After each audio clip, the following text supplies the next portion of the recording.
बुलढाणा जिल्ह्यामध्ये शिक्षण विभागाचा बट्ट्याबोळ झाल्याचं चित्र पाहायला मिळतंय। आपल्या मुलाच्या उच्च शिक्षणासाठी गोरगरीब जनतेची मुलं वाऱ्यावर सोडल्याचा धक्कादायक प्रकार समोर आलाय। बुलढाणा जिल्ह्यात शिक्षणाचा अक्षरशः बट्ट्याबोळ झालेला आहे। महिला शिक्षकांनी स्वतःच्या मुलांसाठी सर्वसामान्यांची मुलं ही वाऱ्यावर सोडलेली आहेत।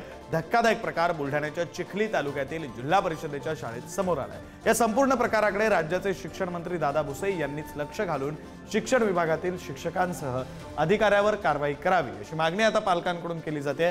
तर रजेवर गेलेल्या त्या दोन्ही महिला शिक्षकांवर नियमानुसार कारवाई होईल अशी माहिती गट शिक्षण अधिकाऱ्यांनी दिली।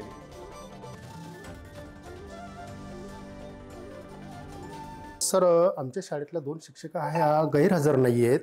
त्यांचा माझ्याकडे अर्जित रजा व बालसंगोपन रजेचा अर्ज माझ्याकडे प्राप्त झालेला आहे। तो मी वरिष्ठ कार्यालयाला पाठवलेला आहे। या 2 स्वयंसेविका इथे तात्पुरत्या स्वरूपात शैक्षणिक नुकसान होऊ नये म्हणून त्यांना आम्ही शिकवण्याची परवानगी दिलेली आहे। ज्या 2 शिक्षिका आहेत त्या बालसंगोपन रजेवर आहेत आणि बालसंगोपन रजेचा शासन निर्णयानुसार त्या रजेवर गेलेले आहेत।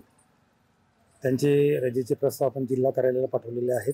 चौकशीमध्ये त्या दोषी जर आढळल्या तर निश्चित नियमाप्रमाणे कारवाई केली जाईल। जिल्हा कार्यालयाशी मार्गदर्शन मागून त्याच्यावर निश्चित कार्यालय केले जाईल।